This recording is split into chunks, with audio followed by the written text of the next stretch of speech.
Hi friends, இப்போ பார்த்தீங்கன்னா T20 match number 2 West இண்டீஸ்க்கும் சவுத் ஆஃப்ரிக்காவுக்குமான மேட்ச் எங்கே நடக்குதுன்னா சேம் கிரவுண்ட் பிரெயின்லாரா ஸ்டேடியத்தில் நடக்குது. இந்த மேட்சோடைய ஃபுல் அனாலிசிஸ், எந்த பிளேயருக்கான ட்ரீம் டீம் ஆப்ஷன் இருக்கு, கிராண்ட் லீக்கு எந்த பிளேயரை ட்ரை பண்ணலாம், ரிஸ்க் ஆப்ஷனாக எந்த பிளேயருக்கு சிவிசி ட்ரை பண்ணலாம் அப்படிங்கிறத இந்த வீடியோவில் கம்ப்ளீட்டாக சொல்லியிருக்கிறோம்.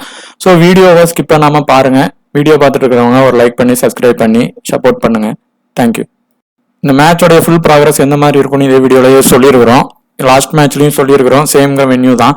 டோட்டல் மேட்சஸை பார்த்தீங்கன்னா 10 மேட்சஸ் ப்ளே பண்ணதில் 4 மேட்சஸ் ஃபர்ஸ்ட் வின் பண்ணியிருக்காங்க. செகண்ட் வின் பண்ணவங்க 6 பண்ணியிருக்காங்க. பிலோ ஸ்கோர் பார்த்தீங்கன்னா ஒரு 150க்கு கீழே பார்த்தீங்கன்னா ஒரு 7 டைம்ஸ்க்கு மேலே பண்ணியிருக்காங்க. 172 189 பார்த்தீங்கன்னா 1 டைமும் 190க்கு மேலே 2 டைம்ஸும் வந்து பண்ணியிருக்காங்க. இப்போ லாஸ்ட்டாக நடந்த மேட்ச்ல பார்த்தீங்கன்னா சவுத் ஆஃப்ரிக்கா வெஸ்ட் இண்டீஸில் அந்த நம்ம ஏற்கனவே சொல்லியிருந்தோம், மற்ற டீம் எல்லாமே லோ டாமினன்ட் டீமாக இருக்கிறதுனால ஸ்கோர் வந்து லோவாக இருக்கு. ஆனால் இது வந்து ஒரு நல்ல ஒரு பேட்டிங் சர்ஃபேஸ் தான். போத் பவுலர்ஸ்க்கும் இனிஷியலாக சப்போர்ட் ஆகும்னு. அதே மாதிரி பார்த்தீங்கன்னா சவுத் ஆஃப்ரிக்கா 174 ரன்ஸ் அடிச்சாங்க. ஸ்டார்டிங்ல விக்கெட் போயிருந்தா கூட வெஸ்ட் இண்டீஸ் வந்து பார்த்தீங்கன்னா ஈஸியாக 176 ரன்ஸ்ல சேஸ் பண்ணிட்டாங்க. சவுத் ஆப்பிரிக்காவில் இருக்கிற ஒரு சில முக்கியமான பவுலர்ஸ்களும் மேட்ச்ல இல்லாதனால அவங்களுக்கு ஒரு கூட கொஞ்சம் அட்வான்டேஜ் ஆயிடுச்சு. ரெய்னின்னு இருந்ததுனால ஸ்பின்னுக்கு பார்த்தீங்கன்னா மேக்சிமம் 1 விக்கெட் தான் அங்கேயே கிடைச்சிருக்கு. ஸோ இதே இது ரிப்பீட் ஆச்சுன்னா இதுதான் விக்கெட் ஃபால் வந்து மேபி அங்கே நடக்கும். இப்போ இங்க நடந்த ஒரு விக்கெட்ஸ் ஃபால் இதுல பாத்தீங்கன்னா ஸ்பின்னர்ஸ்க்கு 12 ஃபேசர்ஸ்க்கு 22 விக்கெட்டும் கிடைச்சிருக்கு. அதில் ஃபர்ஸ்ட் இன்னிங்ஸ்ல ஸ்பின்னர்ஸ்க்கு 12, செகண்ட் இன்னிங்ஸ்ல வந்து பெரிய அளவுக்கு விக்கெட் இன்னும் இல்லை. ஆனால் ஃபர்ஸ்ட் இன்னிங்ஸ் ஃபேஸுக்கு 31 விக்கெட் கிடைச்சிருக்கு. செகண்ட் இன்னிங்ஸ்ல ஒரு 11 விக்கெட் வந்து கிடைச்சிருக்கு. அதே மாதிரி பார்த்தீங்கன்னா சவுத் ஆஃப்ரிக்காவுக்கும் வெஸ்ட் இண்டீஸுக்குமான ஹெட் டு ஹெட் பார்த்தீங்கன்னா 24 மேட்சஸ்ல சவுத் ஆஃப்ரிக்காவும் வெஸ்ட் இண்டீஸும் equal win and equal loss ஆயிருக்கிறாங்க. சேம் பவர்ல தான் வந்து இருந்திருக்கிறாங்க. அதே மாதிரி பார்த்தீங்கன்னா வென்யூல பொறுத்தவரை சவுத் ஆஃப்ரிக்கா வந்து 1 மேட்ச் பிளே 2ல 1 மேட்ச் வின் பண்ணியிருக்காங்க, ஒரு மேட்ச் லாஸ் ஆயிட்டாங்க. ஆனால் வெஸ்ட் இண்டீஸ் பொறுத்தவரை 6 மேட்சஸ் பிளே பண்ணதுல 4 மேட்சஸ் வின் பண்ணி ஒரு மேட்ச் லாஸ் ஆயிருக்கிறாங்க, ஒரு மேட்சஸ் வந்து நோ ரிசல்ட் ஆயிருக்குது.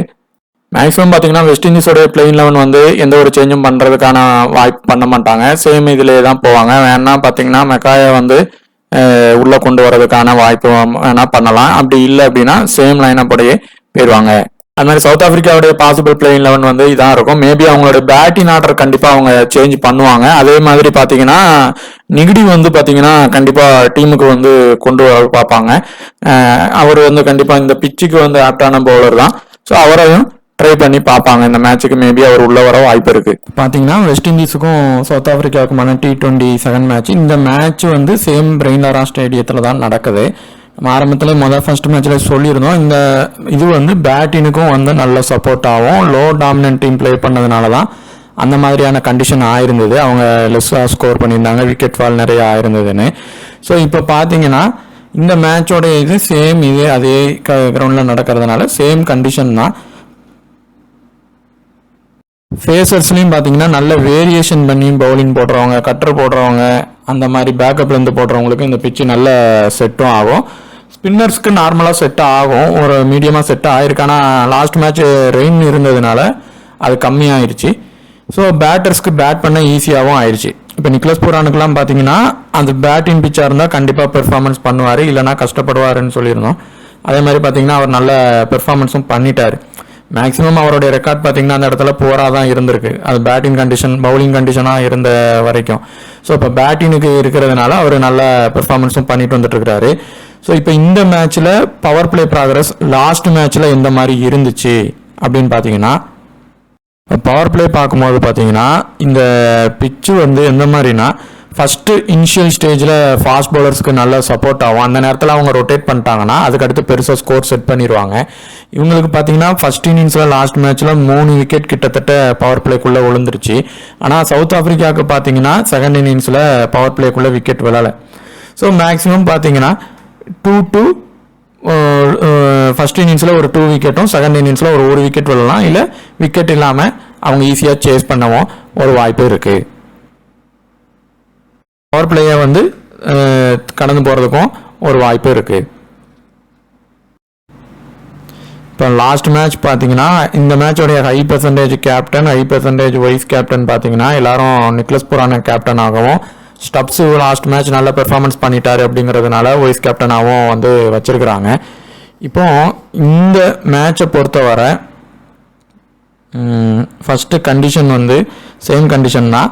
இப்போ ரெயின் வருது அப்படின்னா ஸ்பின்னுக்கு கொஞ்சம் சப்போர்ட் கம்மியாக ஆரம்பிச்சிடும். அதே மாதிரி பார்த்தீங்கன்னா பேட்ஸ்மேன் வந்து அடிக்க ஆரம்பிச்சிடறதுக்கான வாய்ப்பும் இருக்கும். ஏன்னா பவுலர்ஸ் மெயினான பவுலர் சவுத் ஆஃப்ரிக்காவில் இப்போதைக்கு இல்லை, நிகிடியை கூட டீமில் எடுக்கலை. ஸோ இப்போ அதே மாதிரி தான் நிக்லஸ் பூரான் மார்க்கத்தில் லாஸ்ட் மேட்ச் 2 பேருமே ட்ரீம் டீம் வந்துருவாங்கன்னு சொல்லியிருந்தோம். ஆனால் நிக்லஸ் பூரான் வந்து ரிஸ்க் தான் அப்படின்னு சொல்லியிருந்தோம். ரிஸ்க் கேப்டன்ஷிப் கொடுங்க, கண்டிப்பாக ஒரு இதில் பேட்டிங்க்கு சப்போர்ட் ஆச்சுன்னா மட்டும் நல்லா பண்ணுவாருன்னு சொல்லியிருந்தோம். சேம் கண்டிஷன் தான். ஸோ 2 பேருமே ஒரு ட்ரீம் டீம் ஆப்ஷனுக்கான இது வந்து ஃபர்ஸ்ட் இது இந்த கேட்டகரியில இருந்து வர நிறைய வாய்ப்பே இருக்கு. ஏன்னா நிக்லஸ் பூரான் வந்து சப்போஸ் 20 ரன் அடிச்சுட்டு ஃபெயிலியர் ஆனாலுமே அவர் தான் விக்கெட் கீப்பர் பண்றாரு. ஒரு 2-3 கேட்ச் பிடிச்சிட்டாருன்னா டக்குன்னு ட்ரீம் டீமுக்கு முதல்ல வரதுக்கான வாய்ப்பு இருக்கு.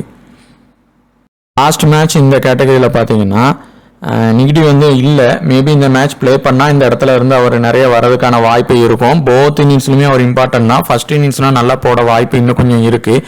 அதே இது செகண்ட் இன்னிங்ஸ்னால் கொஞ்சம் ட்ரீம் டீம் வரதுக்கான ஆப்ஷன் இருக்குன்னு சொல்லியிருந்தோம். ஆனால் லாஸ்ட் மேட்ச் எடுக்கலாம். மேபி இந்த மேட்ச் அவர் உள்ளே கொண்டு வரலாம். அவர் வந்து எந்தவித இன்ஜூர்டு இல்லாமல் எதுவும் கரெக்டாக இருக்கிறாருன்னா வர வாய்ப்பு இருக்குது. அதே மாதிரி பார்த்தீங்கன்னா லாஸ்ட் மேட்ச் பார்த்தீங்கன்னா ஆர்ச்சேஸ் இல்லைனா ஷெப்பர்டில் ஒருத்தங்க கண்டிப்பாக எப்படி 2 பேருமே வர வாய்ப்பு இருக்குன்னு சொல்லி ஆனால் 2 பேருமே வராமல் போயிட்டாங்க. ஸோ இந்த மேட்சை பொறுத்தவரை ஆர்ச்சேஸ் ஷெப்பர்டில் கண்டிப்பாக ஒருத்தங்க ட்ரீம் டீம் வர்றதுக்கான வாய்ப்பு இருக்குது. நீங்கள் ஃபஸ்ட்டு பார்த்தீங்கன்னா 2 பேருமே பவுலிங்கும் போடுறாங்க, பேட்டிங்கும் பண்ணுறாங்க. ஸோ மேக்ஸிமம் பார்த்தீங்கன்னா ஆர்ச்சேஸ் வந்து பேட்டிங் பண்ணிவிட்டு, அதாவது ஆர்ச்சேஸ் பொறுத்தவரை பேட்டிங் பண்ணிவிட்டு அடுத்து பவுலிங் போட போகிறாரு அப்படின்னா அவரை நீங்கள் டீமில் கன்ஃபார்மாக எடுத்துக்கலாம். அதே இது பார்த்தீங்கன்னா இப்போ ஆர் ஷெப்பர்டுனா பவுலிங் பண்ணிட்டு பேட்டிங் பண்ண போறாரு அப்படின்னா நீங்க அவரை எடுக்கலாம். ஸோ இந்த மாதிரி ரிஸ்கா ஒரு பிளேயர் அதுலேருந்து லீவ் பண்ணுறதா இருந்தால் நீங்கள் அப்படி இந்த கண்டிஷனை வச்சு பண்ணிக்கலாம். ஆர்ச்சேஸ்னா பேட் பண்ணி பவுல் பண்ணுறாரு அப்படின்னா அவர் கண்டிப்பாக ட்ரீம் டீம் வர்றதுக்கான ஆப்ஷன் இருக்கும். இது ஷெப்பர்ட்னா பவுல் பண்ணி பேட் பண்ணுறாருன்னா ஒரு வாய்ப்பு மேபி இருக்கலாம். ஏன்னா அவருக்கு அந்த சான்ஸ் கிடைக்காம போயிடும். ஸோ அவர் பவுலிங் பண்ணி வர்றதில் மட்டும்தான் ஷெப்பர்டு வர்றதுக்கான வாய்ப்பு மேபி வரலாம். இல்லை வெஸ்ட் இண்டீஸ் வந்து லாஸ் ஆகும் அப்படின்னா அந்த இடத்துல கண்டிப்பாக ஷெப்பர்டு வந்துடுவார். ஸோ இப்போ இந்த கேட்டகரி பொறுத்தவரை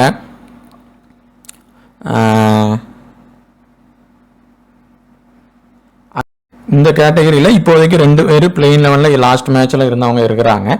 ஃபஸ்ட்டு சாய்ஸும் அகில் ஹுசைனை நீங்கள் ட்ரை பண்ணலாம். அவர் போத் இன்னிங்ஸ்லையுமே ஒரு சின்னதாக ட்ரீம் டீம் வர்றதுக்கான வாய்ப்பு இருக்கு. அப்படி இல்லை, அப்படி அவர் வராட்டி அப்படின்னா மோட்டி கூட அந்த இடத்துல வரலாம். ஆனால் இந்த மேட்ச் ஃபர்ஸ்ட் ப்ரிஃபரன்ஸ் நீங்கள் அகில் ஹுசைனுக்கு ட்ரை பண்ணி பார்க்கலாம். சாயோ பொறுத்தவரை மேக்ஸிமம் செகண்ட் இன்னிங்ஸ் கொஞ்சம் ஓரளவு பண்ணிடுவார். ஃபர்ஸ்ட் இன்னிங்ஸ் மேபி சீக்கிரம் அவுட் ஆனால் மேக்ஸிமம் அவுட் ஆகிறதுக்கான சின்ன ஒரு வாய்ப்பு இருக்கலாம். ஸோ செகண்ட் இன்னிங்ஸ் பண்ணாருன்னா சாய்கோப்பை ட்ரை பண்ணுங்க. ஷெப்பர்டு நம்ம சொன்ன மாதிரி தான் அவர் பவுல் பண்ணி பேட் பண்ண போறாரு அப்படின்னா கண்டிப்பாக அவரை ஒரு டீமில் ட்ரை பண்ணிக்கலாம். மெக்காய் வந்து இந்த மேட்ச் வருவாராங்கிறது ஒரு டவுட்டு தான். ஸோ வந்தால் ட்ரை பண்ணலாம், இல்லைன்னா அவர் அப்படி விட்டுருங்க. அடுத்து பார்த்தீங்கன்னா ரான் வெண்டர்சன், ரோமன் பவுல். ரான் வெண்டர்சன் பொறுத்தவரை இந்த மேட்ச்சில் வர்றதுக்கு ட்ரீம் டீம் வர்றதுக்கான வாய்ப்பு வந்து கொஞ்சம் இருக்குது. அவருடைய ஆர்டர் பார்த்தீங்கன்னா கொஞ்சம் கீழே வருது. சப்போஸ் இந்த மேட்ச் கொஞ்சம் மேபி மேலே கொடுக்கலாம். அப்படி ரான் வெண்டர்சன் வரல அப்படின்னா அந்த இடத்துல ஹென்ட்ரிக்ஸ் வர்றதுக்கு வாய்ப்பு. ஸோ இந்த 2 பேர்ல இருந்து ஒருத்தங்களை எடுத்தா போதும். ரோமன் பவுல் வந்து வெஸ்ட் இண்டீஸ் லாஸ் ஆகிற மாதிரி போகிற மேட்சாக இருந்தால் மட்டும் எடுங்க, இல்லைன்னா அவரை விட்டுறலாம். ஸோ ரான் வெண்டர்சன் ஹென்ட்ரிக்ஸ்ல இருந்து ஒருத்தங்க ட்ரீம் டீம் மேக்ஸிமம் இந்த மேட்ச் உறுதியாக வந்துருவாங்க. அடுத்து பார்ட்மேன் பொறுத்தவரை ஃபர்ஸ்ட் இன்னிங்ஸ் பவுலிங் போட்டால் கண்டிப்பாக ட்ரீம் டீம் வந்து எடுத்துக்கோங்க. செகண்ட் இன்னிங்ஸ் போட்டால் கூட அதுக்கு பதிலாக வேற பிளேயரை கூட நீங்கள் ட்ரை பண்ணி பாருங்க.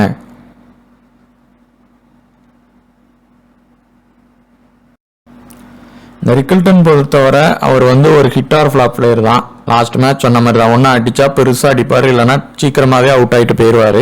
ஸோ நீங்கள் ரிஸ்க்காக கிராண்ட் லீக்கு ட்ரை பண்ண போகிறீங்க, கேப்டன் வைஸ் கேப்டன் அளவுக்கு கொடுக்க போகிறீங்கன்னா ட்ரை பண்ணுங்கள். இது கம்ப்ளீட் பேட்டிங் பிச்சாக தான் இருக்குன்னா இவர் ப்ளே பண்ணுறதுக்கும் ஒரு வாய்ப்பு இருக்கும். ஸோ ரிஸ்க் கேப்டன்ஷிப்பில் ட்ரை பண்ணுறீங்க அப்படின்னா ட்ரை பண்ணுங்கள். ஆனால் இந்த 2 பேர்ல இருந்து ஒருத்தங்களை ட்ரை பண்ணால் மேக்ஸிமம் போதும். அப்படி நீங்கள் இந்த இதில் இருந்து ஹென்ட்ரிக்ஸ் எடுக்கலை அப்படின்னா ரான் வெண்டர்சனை வந்து எடுக்கிற மாதிரி இருக்கும். அப்படி ரான் வெண்டர்சன் எடுக்கலை அப்படின்னா இந்த 2 பேரையுமே நீங்கள் ட்ரை பண்ணலாம். ஆனால் ஹென்ட்ரிக்ஸ் மேக்ஸிமம் சேசிங் பண்ணுறப்போ கொஞ்சம் நல்லா பண்ணுவார் ஃபர்ஸ்ட் இன்னிங்ஸ் பேட்டிங்கை விட.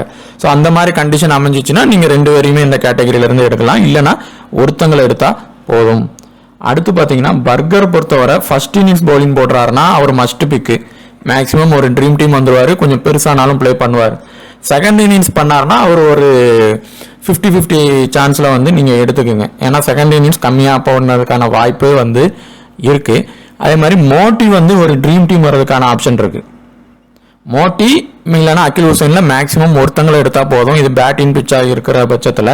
ஸோ மேக்ஸிமம் ஒருத்தங்களை ட்ரை பண்ணுங்கள். ஃபஸ்ட்டு ப்ரிஃபரன்ஸ் மோட்டிக்கு ட்ரை பண்ணி பாருங்கள்.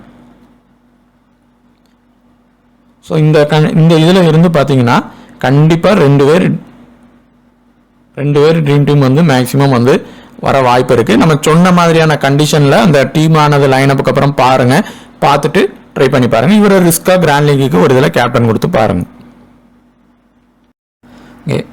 இப்போ இதில் வந்து பார்த்தீங்கன்னா ஃபெராரியானை வந்து பார்த்தீங்கன்னா மேக்ஸிமம் கொஞ்சம் டாப் ஆர்டரில் தான் வராரு.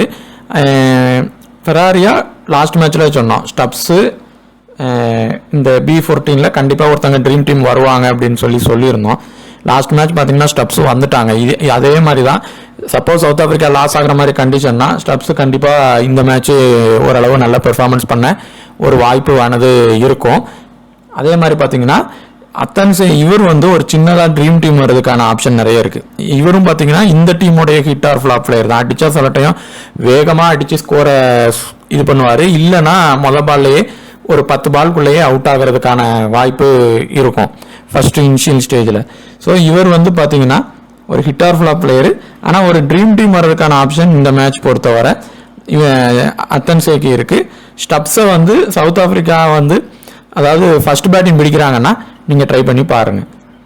அடுத்து பார்த்தீங்கன்னா எஸ் ஜோசப் இல்லைன்னா பர்கர், இந்த 2 பேரில் இருந்து நீங்கள் ஒருத்தங்களை ட்ரை பண்ணாலே போதும். ஸோ மேக்ஸிமம் நீங்கள் எஸ் ஜோசப் எடுக்கிறீங்கன்னா பர்கரை கூட லீவ் பண்ணிக்கலாம். பர்கர் செகண்ட் பவுலிங் போடுறாரு அப்படின்னா பண்ணிக்கலாம். இல்லை ஃபர்ஸ்ட் பவுலிங் போட வராருன்னா எஸ் ஜோசப்பை கூட லீவ் பண்ணிக்கலாம். ஸோ பர்கர் ஜோசப்பில் ஒருத்தங்களை ட்ரை பண்ணுங்கள் போதும். இப்போ இவர் லோ பிக்கில் இவர் ஃபெராரியா லோ பிக்கில் இருப்பார், 14 லோ பிக் இருப்பார். ஸோ இப்போ இந்த மேட்சை பொறுத்தவரை நீங்கள் ரிஸ்க் அதுலேருந்து கிராண்ட் லீக் எடுக்கலாம் இருந்தால் இந்த ஃபெராரியாவை ட்ரை பண்ணி பாருங்கள். அவர் பேட்டிங் கொஞ்சம் டாப் ஆர்டரில் வர மாதிரி இருந்துச்சுன்னா கண்டிப்பாக அவர் பெர்ஃபார்மன்ஸ் பண்ணுறதுக்கு வாய்ப்பு இருக்கும். ஸோ அவருக்கு பண்ணி பாருங்கள். மாதிரி இந்த ருத்தர்ஃபோர்டு வந்து பார்த்தீங்கன்னா இந்த ருத்தர்ஃபோர்டு வந்து எப்போ வெஸ்ட் இண்டீஸ் லாஸ் ஆகிற மாதிரி நீங்கள் டீம் மேக் பண்ணுறீங்களோ அதில் இந்த ருத்தர்ஃபோர்டு, போவல், ஆர் ஷெப்பர்ட் இவங்கெல்லாம் வந்து இருக்கிற மாதிரி நீங்கள் பார்த்துக்குங்க. ஏன்னா அவங்க தான் ஆப்பர்ச்சுனிட்டி அவங்களுக்கு கிடைக்கும், ப்ளே பண்ணி கொடுப்பாங்க. அட்லீஸ்ட் அவங்க டீம் லாஸ் ஆனாலும் அவங்க ப்ளே பண்ணிடுவாங்க. ஸோ நீங்கள் வெஸ்ட் இண்டீஸ் ஜெயிக்கிற மாதிரி டீம் எடுத்தீங்கன்னா ருத்தர்ஃபோர்டுக்கான அந்த பிளேயிங் ஆப்பர்ச்சுனிட்டி இருக்காது. ஸோ அதுக்கு தக்கனமாக அவரை பார்த்து எடுத்துக்கோங்க. இந்த குருகர் வந்து பார்த்தீங்கன்னா ட்ரீம் டீம் ஆனது இந்த மேட்ச் வந்து மேக்ஸிமம் உறுதியாக வந்துடுவார். அதுக்கான வாய்ப்பும் நிறைய இருக்குது. குருகரும் வருவார். அதே மாதிரி பார்த்தீங்கன்னா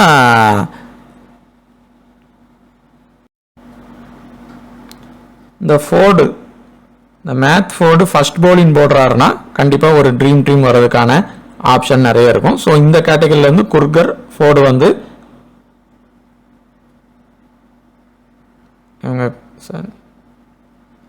குருகர், ஃபோர்டு வந்து ஒரு சேஃப். இது நீங்கள் ஜிஎலுக்கு ரிஸ்க்காக எடுக்கிறீங்கன்னா இந்த மாப்கா இவங்களை வந்து ட்ரை பண்ணி பாருங்கள். இவங்களும் நல்ல ஒரு பவுலர் தான். ஸோ ஃபர்ஸ்ட் இன்னிங்ஸ் போட்டால் இவர் கொஞ்சம் செகண்ட் இன்னிங்ஸை விட கொஞ்சம் ஓரளவு நல்லா பண்ணுவார். ஸோ ஃபர்ஸ்ட் இன்னிங்ஸ் போட்டால் பர்கர் இவர் இந்த மாப்பக்கால கூட ஒருத்தங்களை ட்ரை பண்ணுங்கள். இவர் லோவில் இருப்பார். ஸோ ட்ரை பண்ணி பாருங்கள். அதே மாதிரி பார்த்தீங்கன்னா ருத்தர்ஃபோர்டை வந்து நீங்கள் சவுத் ஆஃப்ரிக்கா வின் ஆகிற டீமில் கண்டிப்பாக இவரை மேக்ஸிமம் எல்லா டீம்லையும் நீங்கள் கொண்டு போகிற டீமில் எடுத்துக்கோங்க. கண்டிப்பாக இவர் வந்து ஒரு ட்ரீம் டீம் ஆனது வருவார். அப்படி வெஸ்ட் இண்டீஸ் வின் ஆகிற மாதிரி தான் டீம் இருக்குது அப்படின்னா இவரை எடுக்க வேண்டாம். இதில் கேப்டன் வைஸ் கேப்டன் யாருக்கெல்லாம் கொடுக்கலாம் அப்படின்னா நிக்லஸ் புரானுக்கு இந்த மேட்சும் நான் ரிஸ்க் கேப்டன் தான் நான் சொல்லுவேன். ஏன் அப்படின்னா அந்த பிச்சு வென்யூ ப்ராக்ரஸ் அவர் வந்து லாஸ்ட் மேட்ச் அடிச்சிட்டார். இப்போ நிகிட்டிலாம் உள்ளே வர்றாரு அப்படின்னா அவர் இந்த மேட்ச் கொஞ்சம் கஷ்டப்படுறதுக்கும் வாய்ப்பு இருக்கும். ஸோ அவருக்கு ஒரு ரிஸ்க் சிவிசி கொடுக்குறீங்கன்னா சேசிங் பண்ணும்போது கொடுத்து பாருங்கள். மார்க்கம் வந்து பவுலிங் லாஸ்ட் மேட்ச் 1 ஓவர் கிட்டத்தட்ட போடுறாரு, அவ்வளோதான் போடுவார். ஸோ பேட்டினால் அவர் பண்ணுற கான்ட்ரிபியூஷனால் மட்டும்தான் அவர் வந்து வர முடியும். ஸோ ஒரு ட்ரீம் டீம் அளவுக்கு வரலாம், விசி அளவுக்கு வர்றது கொஞ்சம் ரிஸ்க் தான். இந்த ஆர்ச்சேஸ் பொறுத்தவரை வெஸ்ட் இண்டீஸ் ஃபர்ஸ்ட் பேட்டிங் பண்ணுறாங்க, பேட்டிங் பண்ணி பவுலிங் பண்ணுறாங்க அப்படின்னா கண்டிப்பாக ஒரு இதில் சி இல்லைனா விசி ட்ரை பண்ணி பாருங்கள். நெகட்டிவ் ஃபர்ஸ்ட் பவுலிங் போட்டாங்கன்னா சிவிசி ட்ரை பண்ணி பார்க்கலாம். அகில் ஹுசைன் மோட்டியில் யாருக்காவது ஒருத்தங்களுக்கு ஃபஸ்ட்டு ப்ரிஃபரன்ஸ் வந்து நீங்கள் இப்போ சிவிசி ட்ரை பண்ணி பாருங்கள். மேக்ஸிமம் செகண்ட் இன்னிங்ஸில் ட்ரை பண்ணி பார்க்குறது பெட்டராக இருக்கும். இப்போ இந்த வேண்டர்சனுடைய பொசிஷன் வந்து கொஞ்சம் டாப்பில் வராரு, ஒரு 1 டவுன் இல்லைனா 2 டவுனுக்குள்ளே 1 டவுனுக்குள்ளே வராரு அப்படின்னா அவருடைய பெர்ஃபார்மன்ஸ் ஒரு விசி அளவுக்கு வர்றதுக்கான நிறைய வாய்ப்பு இருக்கும். ஆனால் அவர் ஆர்டர் வந்து லைனப்புக்கு அப்புறமும் டவுன்லேயே தான் இருக்குது, அப்படியே தான் வராருன்னா அந்த விசி வர அளவுக்கு பெர்ஃபார்ம் பண்ணுறது கஷ்டமாயிரும். இதில் லாஸ்ட் மேட்ச் சொன்ன மாதிரி தான், நிகிடி இல்லைன்னா பிராட்மேன் கண்டிப்பாக 2 இன்னிங்ஸ்லையும் வந்துருவார். அதே மாதிரி தான் இப்போவும் இந்த மேட்ச்சில் நிகிடி இல்லை அப்படின்னா பிராட்மேன் வரதுக்கான ட்ரீம் டீம் ஆப்ஷன் நிறைய ஆயிரும். ஸோ ஃபர்ஸ்ட் இன்னிங்ஸ் பண்ணாங்கன்னா ஒரு சி அளவுக்கு ட்ரை பண்ணி பாருங்கள். ஆனால் ரிஸ்க்கு தான், ஆனால் ட்ரை பண்ணி பாருங்கள். அது மாதிரி இந்த குருகர் வந்து பேட்டிங் ப்ளஸ் பவுலிங் நல்லா பண்ணுவாங்க.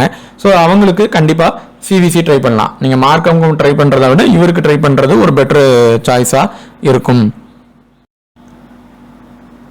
மேக்ஸிமம் இதில் வர கேப்டன் வைஸ் கேப்டன் வந்து பார்த்தீங்கன்னா last time batsman and wicket keeper வந்திருக்கிறாங்க.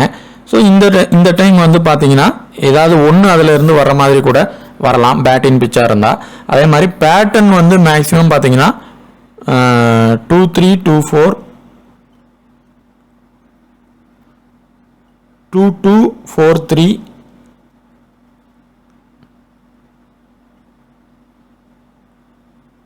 பவுலிங்க்கு மாறுது அப்படின்னா 2-3-1-5 இந்த மாதிரி உள்ள பேட்டர்னில் டீமை மேக் பண்ணி பாருங்கள். கண்டிப்பாக ஒரு சில இது வந்து ஒர்க் அவுட் ஆகிறதுக்கான வாய்ப்பு அதிகமாக இருக்குது. ஸோ இந்த வீடியோ பார்த்துட்டு இருக்கிறவங்க கண்டிப்பாக ஒரு லைக் பண்ணி ஷேர் பண்ணி சப்போர்ட் பண்ணுங்கள். தேங்க்யூ.